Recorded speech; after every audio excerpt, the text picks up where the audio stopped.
अस्सलाम वालेकुम। नई सोच और नई खबर के साथ मैं हूं उमर ख़याम। नाज़रीन, इलेक्शन कमीशन का फ़ैसला आ चुका। अब बनी गाला में भी एक इजलास चल रहा है जिसमें पाकिस्तान तहरीक इंसाफ अपनी आइंदा की हिकमत अमली तय करेगी। इस सारे मामले पर बात करने के लिए हमारे साथ सीनियर सहाफ़ी करामत मुग़ल साहब मौजूद हैं। सियासत पर गहरी नज़र है इनकी। करामत साहब, आप इस फैसले को इलेक्शन कमीशन ने जो 5-0 से आज मुतफ़िक़ा तौर पर इमरान खान को नाअहल करार दिया 63(1)(p) के तहत, अब इसको कैसे देखते हैं? देखिए जी, कल से हम मुख्तलिफ़ टीवी चैनल्स, मुख्तलिफ़ सहाफ़ियों को, कानूनदानों को सुन रहे थे। उन सब का यही कहना था कि ये रेफरेंस बड़ा कमज़ोर है, जो तोशाहाना रेफरेंस बनाया गया है खान साहब की नाअहली के लिए। इसमें कुछ ऐसी चीज़ नहीं है कि खान साहब को नाअहल किया जाए। लेकिन वो जो कहते हैं ना कि आजकल जो लाडले हैं, उनकी ख्वाहिश जो थी लंदन में बैठे हुए, उन्होंने कहा था कि भाईजान लेवल प्लेइंग फ़ील्ड चाहिए। लेवल प्लेइंग फ़ील्ड उस सूरत में मिल सकती थी जब खान साहब इस गेम में बिल्कुल उनके हम असर होते, वही इल्ज़ामात उन पर होते, वही सज़ाएँ उन्हें मिली होती जो उनको मिली हुई थी। तो मेरे ख़्याल में ये लंदन वाले मियां नवाज शरीफ साहब और मरीम नवाज़ की ख्वाहिश को आज इलेक्शन कमीशन ने पूरा किया है। वो इस तरह कि इलेक्शन कमीशन का एक तो दायरा इख्तियार नहीं था, और जिस बात पर उन्होंने नाअहल किया है जी कि असासाजात ज़ाहिर नहीं किए गए, उसमें इलेक्शन कमीशन पहले नोटिस करता है। नोटिस करने के 3 माह के अंदर अंदर जवाब जमा कराना होता है। खान साहब को आपने भी देखा, हमने भी देखा, ऐसी सूरत हाल प्रोवाइड नहीं की गई कि तोशाहाना रेफरेंस में या तो खान साहब पर पहले किसी कोर्ट में मुकदमा चला होता कि उनको नाअहल किया जाए कि खान साहब सादिक और अमीन नहीं है, इन्होंने अपने असासाजात में ये चीज़ छुपाई है जो कि इनको ज़ाहिर करनी चाहिए थी। वो केस स्पीकर साहब बनाते हैं रेफरेंस, और 5 मेंबर जो हैं वो आ जाते हैं इलेक्शन कमीशन में, और इलेक्शन कमीशन जो है उनकी ख्वाहिश का एहतराम करता है। मैं यही कहूँगा दोबारा कि खान उनकी ख्वाहिश का एहतराम करता है, और आज फ़ैसला जो है वो खान साहब के ख़िलाफ़ आ जाता है, वो भी 5-0 से। उमर, मैं आपको बताता चलूँ, खान साहब अपनी मुतअद्दिद तकारीर में और ख़ताबात में ये बात आवाम तक पहुँचा चुके थे, बता चुके थे कि उनको नाअहल किया जाएगा, टेक्निकल बुनियादों पर नाअहल किया जाएगा। क्यों नाअहल किया जाएगा?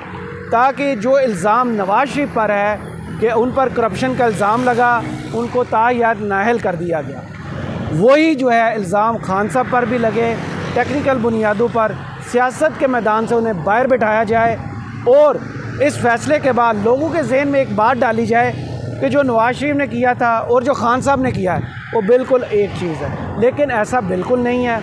आप जानते हैं, आप कवर करते हैं सारी चीज़ें। अवाम इस वक्त खान साहब के पीछे है, खान साहब के साथ खड़ी है। इस वक्त मैं दावे से कह सकता हूँ, अगर मियां नवाज शरीफ साहब लंदन से वापस आते हैं, इलेक्शंस अनाउंस होते हैं और वो इलेक्शन कैंपेन पर निकलते हैं, लोगों से वोट मांगते हैं और अपने आप को अपने लिए हमदर्दियाँ जमा करने की कोशिश करते हैं। देखें, मेरे साथ इस मुल्क की कोर्ट्स ने, एस्टेब्लिशमेंट ने, इमरान खान साहब ने ये किया था जिसकी वजह से मैं नाअहल हुआ था। आज देखें, खान साहब भी नाअहल हो गए और उन पर भी वही इल्ज़ाम लगा है। तो मेरे हाल में पूरे पाकिस्तान में कोई एक भी ऐसा शख्स नहीं होगा जो उनके बयानिए के साथ खड़ा हो और वह चीज़ से कायल हो सके कि खान साहब जो हैं वो करप्ट हैं, और इस बुनियाद पर उनको नाअहल किया गया। रहमान साहब, आज जुम्मा है और जिस तरह आपको मालूम है कि जुम्मे को बड़े अहम फैसले आए हैं हमारी पॉलिटिकल हिस्ट्री में। तोशा खाना का फ़ैसला भी आज सुनाया गया। इस फैसले के बाद इमरान खान का जो बयानिया है करप्शन के ख़िलाफ़, क्योंकि करप्शन पर ही एक इमरान खान की ये नाअहली की गई, अब इससे इमरान खान के बयानिए को कितनी जो है वो उसको मुतासर होगी उनका बयानिया? मेरे ख्याल में मुतासर तो नहीं होगा।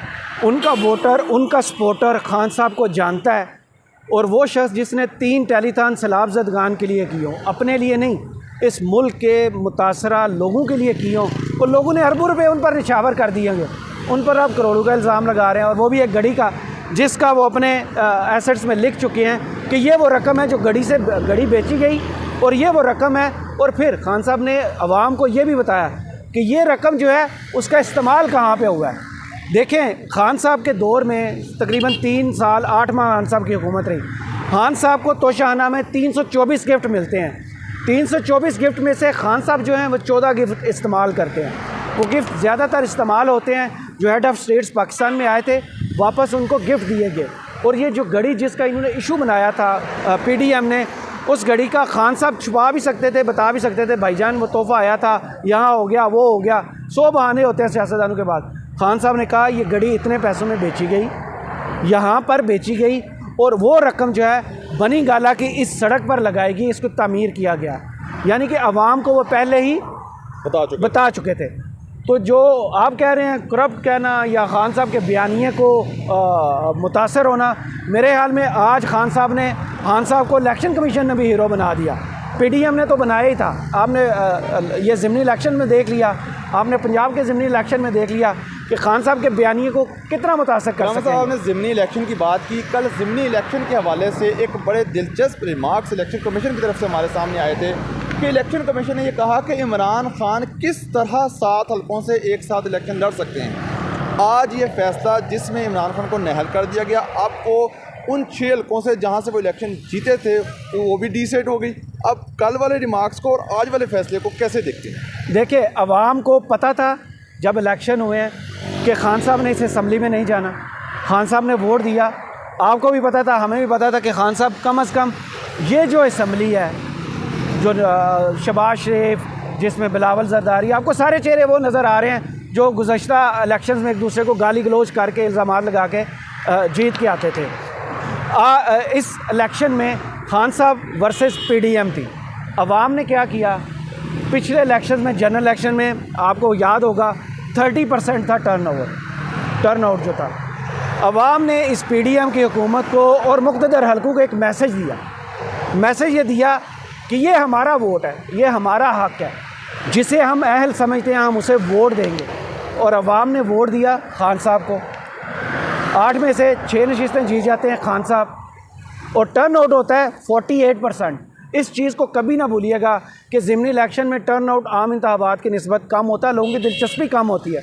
लेकिन 9 अप्रैल के बाद से खान साहब जब अवाम में गए हैं, अवाम ने खान साहब को जो वेलकम किया है, शायद मैं कहता हूँ, मेरी अपनी भी अंडरस्टैंडिंग थी, जो 3.5 साल थे खान साहब के हुकूमत के लिए आसान वक्त नहीं था। अवाम ने महंगाई को भुगता, अवाम ने बहुत मुश्किल चीज़ों को देखा। लेकिन जो ही खान साहब रजीम चेंज की सूरत में बाहर निकलते हैं, अवाम में जाते हैं, तो खिलाफ तो मेरी जो अपनी अंडरस्टैंडिंग थी कि लोग ऐसे बाहर नहीं निकलेंगे। लोग ज़रूरत से ज़्यादा लोगों ने प्यार ज़ाहिर किया, खान साहब को सपोर्ट दी, और सपोर्ट इस वजह से दी, खान साहब जो भी बोलते हैं लोग बिलीव करते हैं। ये वो इस वक्त ब्लेस्ड हैं। ठीक है, जो चीज़ें भी उनके ख़िलाफ़ होती हैं, खान साहब पीडीएम जो उनके ख़िलाफ़ चीज़ें लेके आती है, वो खान साहब के ऑटोमेटिकली हक़ में चली जाती हैं। तो मेरी आज भी, मैं आपको बड़े वसूख से कहता हूँ, दावे से कहता हूँ, ये जो फ़ैसला आया, इसमें खान साहब के पास अभी हाई कोर्ट का ऑप्शन मौजूद है, फिर सुप्रीम कोर्ट का ऑप्शन मौजूद है, और दूसरा खान साहब के लिए कहते हैं ब्लेसिंग इन डिस्गाइज़ है कि ये जो नाअहली है, अगर ये चलती भी है तो ये मौजूदा असम्बली की मुद्दत तक है। यानी कि खान साहब की नाअहली अगर ये आज चली जाती है पार्लियामेंट, तो खान साहब फ़ौरन नाअहल हो जाएंगे बगैर किसी अपील के। ये तो था सारा मामला केस से मुतल्लिक। आज केस के बाद एक सूरत हाल पेश आई जिसमें अतात आरन का यहाँ आना, उसके बाद एक पुलिस एहलकार से गोली का चल जाना, एमएनए का गिरफ़्तार होना, केपी पुलिस के 2 एहलकारों का गिरफ़्तार होना, इस सारे मामले को आप किस तरह देखते हैं, जिस तरह प्रवोक करने की कोशिश की गई हुकूमत की तरफ से? उमर भाई, सहाफ़त में एक चीज़ की जाती है कि ख़बर बड़ी ज़ालिम चीज़ है। ख़बर को ख़बर मार देती है, ख़बर की जगह ख़बर लेती है। आज क्या हुआ, सबसे बड़ी इस मुल्क में ख़बर क्या थी? इमरान खान नाअहल। वो ख़बर सुनने के बाद इमरान खान साहब का सपोर्टर वोटर बाहर निकलता, रिएक्ट करता। उस रिएक्शन को रोकने के लिए क्या किया गया, यहाँ पर अतात तारड़ साहब को भेजा गया। अतात तारड़ साहब इतने ताकतवर या वो रखते हैं वसाइल कि वो कहीं भी मीडिया को बुलाएंगे तो मीडिया उनके पास आएगा, उनकी मीडिया टाक होगी। यहाँ पर उस वक़्त आना जब ये फ़ैसला सुनाया गया है, जब यहाँ पे कारकुनान जमा होना शुरू हुए, अतात तारड़ साहब नमूदार होते हैं और कारकुनान के सामने आके खड़े होते हैं। वो प्रवोक करते हैं, कारकुनान को प्रवोक करते हैं कि ये जो है रिएक्ट करें, मेरे पर अटैक करें, गाली गलोच करें, ताकि एक ख़बर बने कि अतात तारड़ को पीटीआई के कारकुनों ने घेर लिया, ज़दोकोब किया, गाली गलोच किया। ख़बर बनती तो आपको भी पता है मीडिया में एक डिवाइड मौजूद है। पाकिस्तान में जर्नलिज़म की बजाय कमर्शलिज़म जो है ना वो हो रही है। उस ख़बर को बेचा जाता है।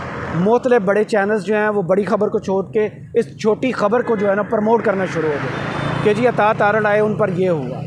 उसका इम्पेक्ट क्या हुआ कि स्क्रीन से बड़ी खबर गायब होगी और बड़ी खबर की जगह ये छोटी खबर आ गई। उसके बाद क्या होता है, यहाँ पर पीटीआई के आपने भी देखा मेन लीडरशिप असद उमर साहब, शीरीन मज़ारी साहिबा, शाह महमूद कुरैशी साहब, फवाद चौधरी साहब, फैसल सेंटर फैसल, शहबाज गिल साहब, सेंटर एजाज चौधरी साहब, सेंटर सैफुल्ला अबड़ो साहब, मलिका बुखारी साहिबा, सब यहाँ पर खान साहब की यकजहती के लिए जमा होते हैं। और एक एमएनए है पीटीआई के मानसहरा से मोहम्मद साले साहब, वो आते हैं, वो सपोर्ट के लिए आते हैं, यकजहती के लिए आते हैं। नारेबाजी हो रही थी, आपने ख़ुद मेरे साथ आप खड़े थे, आपने देखा कि उनको गिरफ़्तार करने की कोशिश की गई। जब उनको गिरफ़्तार करने की कोशिश की तो उनके 2 सिक्योरिटी गार्ड्स ने उसको रोका। एक सिक्योरिटी गार्ड की गन को आके जो है इस्लामाबाद की सिक्योरिटी के एक बंदे ने उस गन को पकड़ा, वो उस रिएक्शन में उसको कॉक करते हैं और उसी दौरान दोनों का हाथ होता है उस गन पे और फायर हो जाता है। फायर की आवाज़ सुन के हम लोग तो धूप भाग के इधर आ जाते हैं और उनको गिरफ़्तार करके ज़दोकोब करके ले जाया जाता है यहाँ पर। उसका इम्पेक्ट क्या पड़ेगा?